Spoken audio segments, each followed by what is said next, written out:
नमस्कार। आप सभी के अपने चैनल सनातन धर्म ज्ञान पर एक बार फिर से बहुत बहुत स्वागत है। आशा करते हैं कि आप और आपके परिवारजन सभी स्वस्थ होंगे और बहुत ही अच्छे होंगे। इसी कामना के साथ आइए बिना देरी किए लेकर चलते हैं आपको आज के अद्भुत विशेषांक की ओर। तो आज हम बात करने जा रहे हैं कि आपके साथ भी ऐसा हो रहा है कि काफी समय से आप श्री हनुमान चालीसा का पाठ कर रहे हैं, लेकिन श्री हनुमान चालीसा के पाठ से मिलने वाला जो लाभ है वह संपूर्ण लाभ आपको नहीं मिल रहा। बहुत सारे लोगों का प्रश्न हमारे पास आता है और बहुत लोगों के जीवन में परेशानी है काफी समय से। तो श्री हनुमान जी से जुड़ी उनकी हनुमान चालीसा का पाठ करते हुए, लेकिन ऐसा कुछ विशेष अभी तक उनके जीवन में नहीं हो पाया। ऐसी हमसे अपेक्षा की थी। जो आज के क्रमांक में हम इसी सबसे महत्वपूर्ण विषय पर बात करने वाले हैं। तो आइए बिना व्यर्थ किए लेकर चलते हैं आपको आज के अद्भुत क्रमांक की ओर। देखिए, श्री महाराज जी के आशीर्वाद अनुसार, श्री हनुमान जी की अद्भुत कृपा के अनुसार बहुत से लोगों का यह प्रश्न होता है कि हमारे जीवन में श्री हनुमान चालीसा का जो लाभ होना चाहिए था वो अब तक हमें नहीं देखने को मिला। कई बार ऐसा होता है कि जिस प्रकार से जो स्वरूप है हम श्री हनुमान चालीसा का पाठ करते हैं, कहीं ना कहीं जाने अनजाने में कोई तो किसी न प्रकार की त्रुटि हमसे हो जाती है। और उन त्रुटियों के कारण, या मैं यूं कहूं कि उन अज्ञात त्रुटियों के कारण हम श्री हनुमान चालीसा के पाठ का लाभ नहीं प्राप्त कर पाते। अब बात करते हैं क्रमबद्ध तरीके से। सबसे पहले हम जान लेते हैं ऐसी कौन सी गलतियां हैं जो हमें पता ही नहीं चल पाती ये गलतियां हमसे हो रही हैं। सबसे पहली गलती है, आप श्री हनुमान चालीसा का पाठ करने बैठे तो सबसे पहले आपको एक निश्चित कर लेना चाहिए कि जिस स्थान पर आप श्री हनुमान चालीसा के पाठ को करने के लिए जहाँ पर आप विराजित होंगे, जहाँ पर बैठेंगे, वो स्थान पवित्र होना चाहिए। दूसरी बात सबसे महत्वपूर्ण ये है कि आपको एक ऐसा उपयुक्त स्थान लेना चाहिए जहाँ श्री हनुमान चालीसा का पाठ करते वक्त किसी प्रकार का व्यवधान ना बाधा ना आए। इस बात को सबसे पहले आपको ध्यान में रखना चाहिए, क्योंकि मान लीजिए जहाँ पर आप श्री हनुमान चालीसा का पाठ करने के लिए विराजित होते हैं वहां से बहुत सारे लोग इधर उधर गुजर रहे हैं, जिस प्रकार से आपका अंतर्मन जो है वो पूर्ण रूप से समर्पित नहीं हो पाता। आप अंतर्मन से कहीं और ही हो जाते हैं और हनुमान जी से जुड़ा जाए, लेकिन छोटे मोटे व्यवधानों की वजह से आपका मस्तिष्क पूर्ण रूप से उस प्रकार से उस समरूप से शामिल नहीं हो पाता। तो सबसे पहले आपको यही चुनना होगा कि एक ऐसा स्थान चुनिए जहाँ पर कोई भी बाधा ना आए, आप शांति से बैठकर श्री हनुमान चालीसा का पाठ कर सकें। अब दूसरों की आपको गलती बताता हूँ की जिस वजह से आपका पूर्ण रूप से समर्पण नहीं हो पाता। सबसे पहले बात यह है कि जब भी आप श्री हनुमान चालीसा का पाठ करने बैठें तो उस समय एक बड़ी अवधि ना सोचें। एक सही समय उपयुक्त करने की, या एक ऐसा समय जब मेरे मस्तिष्क में किसी भी अन्यत्र प्रकार की कोई विचार नहीं दौड़ रहा हो, समय आप सुनिश्चित कर लें यह समय मेरे लिए सबसे ज़्यादा अच्छा है, सबसे राहत का समय मेरे लिए यही है। तो समय में केवल और केवल प्रभु के चरणों में आपका ध्यान समर्पित कर सकता हूँ। अब मान ली ये गलती बहुत से लोगों की होती है। यह गलती इस प्रकार से होती है कि जब हम श्री हनुमान चालीसा का पाठ करने बैठते हैं तो हमारे मस्तिष्क में विचार आते हैं, मेरे पास केवल इतनी ही समय अवधि है, मेरे पास केवल इतना ही समय है, या इस अमुक समय के अंतर्गत ही मुझे श्री हनुमान चालीसा का पाठ करना है। इसका आशय यह है कि आप केवल एक प्रकार से नियम को निभाने का प्रयास कर रहे हैं, जबकि नियमबद्ध नहीं है। इसको नियम नहीं कहा जाएगा। नियमबद्ध होना जहाँ से यहाँ पर यह है कि जब आपका मस्तिष्क पूर्ण रूप से समर्पित हो जाए, क्योंकि समर्पण ही सब कुछ होता है।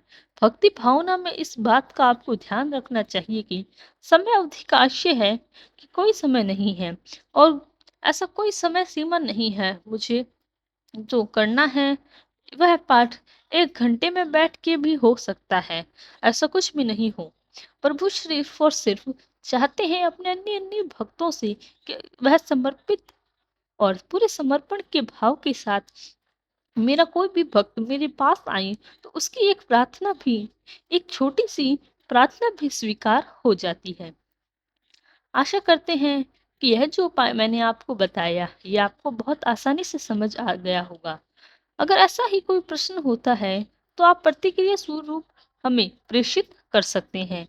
अब बात करते हैं कौन-सी गलती जो हमें भूलवश हम कर बैठते हैं। एक चीज़ का हमें ध्यान नहीं रहता कि जो श्री हनुमान चालीसा की चौपाइयाँ हों, उसमें कहानी पर आपने गलती न की हो। क्योंकि जो उच्चारण श्री हनुमान चालीसा के पाठ में बताया गया है, इसके अंतर्गत यदि आप सही शब्दों का उच्चारण नहीं करते, तो उससे क्या होता है कि आपकी प्रार्थना लयबद्ध प्रकार से ईश्वर के चरणों में समर्पित हो जाती है। कहने का आशय है कि अगर आप सरल शब्दों में कहा जाए कि उच्चारण आपका शुद्ध होना चाहिए, क्योंकि शुद्ध उच्चारण शुद्ध प्रार्थना को ईश्वर तक पहुंचती है। कई बार ऐसा होता है कि हम बहुत जल्दी जल्दी में हनुमान चालीसा का पाठ करते हैं, कुछ शब्दों में अशुद्धियां हो जाती है। उन अशुद्धियों के चलते आपकी प्रार्थना, आपकी हनुमान चालीसा जो हम पढ़ रहे होते हैं, वह प्रभु तक प्रार्थना स्वीकार ही नहीं हो पाती। तो इसीलिए शब्दों में आपको बहुत ध्यान देना है, कोई गलती नहीं हो। देखिए, अब मैंने आपको बताया कि अगर आप बहुत जल्दी-जल्दी ऐसा करने का प्रयास करेंगे तो आप कभी भी एक सही और अच्छे स्वरूप पर तक नहीं पहुँच पाएँगे। अब देखिए, सबसे महत्वपूर्ण मैं आपको बात बता रही हूँ। यह गलती लगभग प्रत्येक व्यक्ति कर रहे हैं, क्योंकि देखिए श्री हनुमान चालीसा जो है वह अपने आप में बहुत सिद्ध है। हनुमान चालीसा एक ऐसा सूक्ष्म पाठ है जिसको सिद्ध करने की आवश्यकता नहीं है। इसकी प्रत्येक चौपाई अपने आप में महामंत्र है, जो कि श्री हनुमान जी, श्री महाराज जी ने भी बताई है। इसीलिए आपको सिद्ध करने की आवश्यकता ही नहीं है। और सबसे महत्वपूर्ण बात यह है कि जो इस क्रमांक में, इस विशेषांक में आज यह है कि श्री हनुमान चालीसा अपने आप में एक संपूर्ण प्रार्थना है।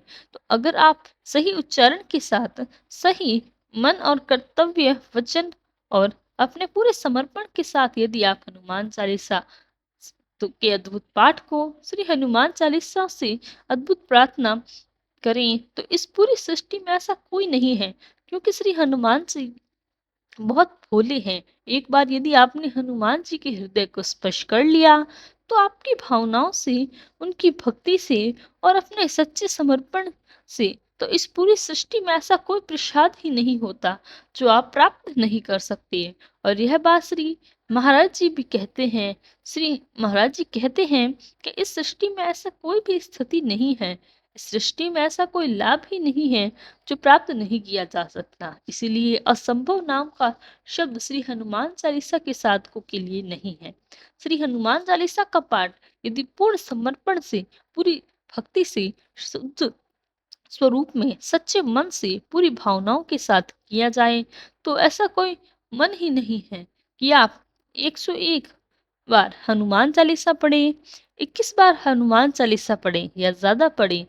इससे प्रार्थना और ईश्वर दोनों बहुत स्वाभाविक है कि यदि सच्चे हृदय से की गई एक प्रार्थना, एक पुकार भी ईश्वर का हृदय स्पर्श कर लेती है, तो फिर क्यों 121 या 111 इतने ज़्यादा पाठ करने की आपको आवश्यकता पड़ेगी?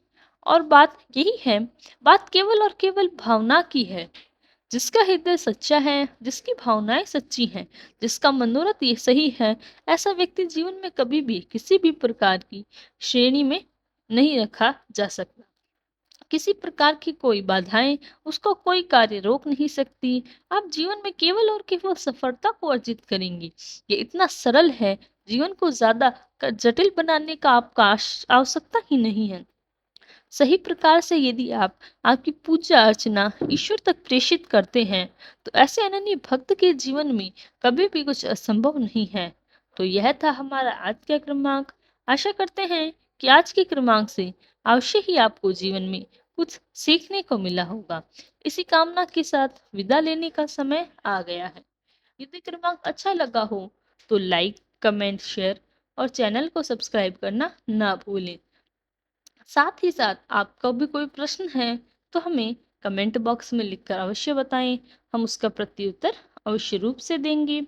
कल फिर मुलाकात होगी ऐसे ही एक अद्भुत क्रमांक के साथ। तब तक के लिए धन्यवाद। जय गुरुदेव।